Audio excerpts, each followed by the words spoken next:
Hari Om. One of the greatest mysteries of life, one of the greatest doubts that men hold in their minds,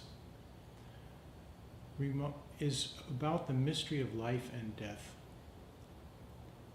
And is God really merciful when we look at the comparison of those who live good lives and die young, and those who apparently lead lives of inconsistency, cruelty, and even evil, and they live long and full and prosperous lives.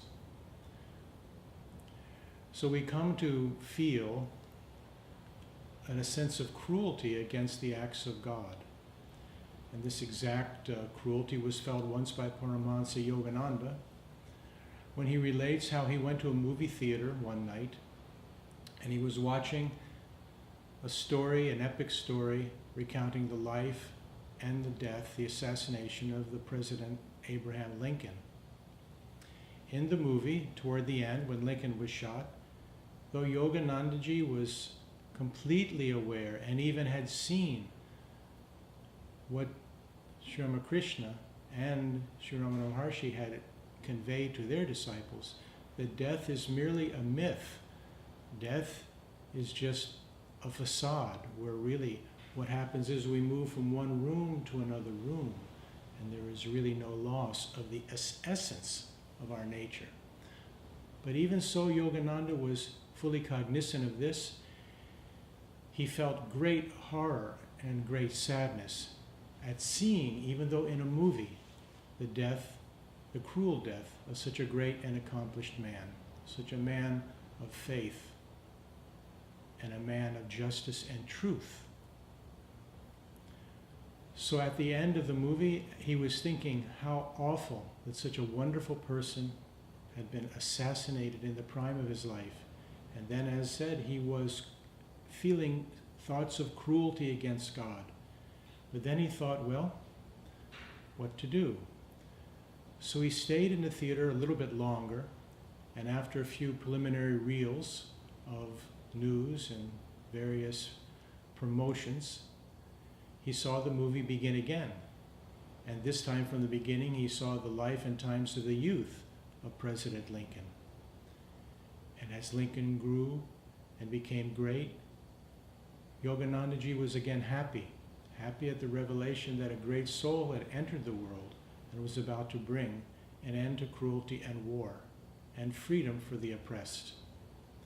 But then he realized that this again was something short-lived, but he did not want to leave the theater feeling the cruelty and the horror of the death of Lincoln, so he got up and left the movie in the middle of the second viewing, where Lincoln was alive and beautiful and robust. But then he said that he realized the important thing of nature is that we must understand it as really a tragedy and a comedy that is put forth by the divine cosmic movie operator. And this world is nothing more than just a movie house. And those who come and go over and over again as waves on the sea. So the essence of this is to not feel that there is a loss, to not feel that God is cruel, but really to understand the teaching of the Bhagavad Gita, where Sri Krishna says, in the very first aspect, the very first teaching that he gives in chapter 2 of the Bhagavad Gita, where he says to Sri Krishna, do not grieve for the living or the dead. What he is saying, the word that he uses is gatasu and agatasu. Gatasu means living or not gone, specifically in Sanskrit, and agatasu is gone. So the idea is, what is asu? What is this word that Sri Krishna designates between the living and the dead? And it is simply breath. Gatasu means with breath. Agatasu means breath is gone. This is the only difference designated between the living and the dead.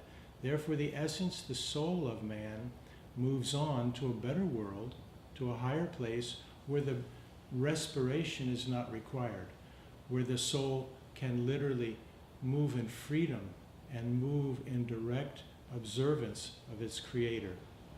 So these things we must remember when hardship and death and loss and separation come to us. We must be prepared and must be recollecting and truly in a sense of vichara or reflection upon the nature that nothing is lost, for in essence all is good.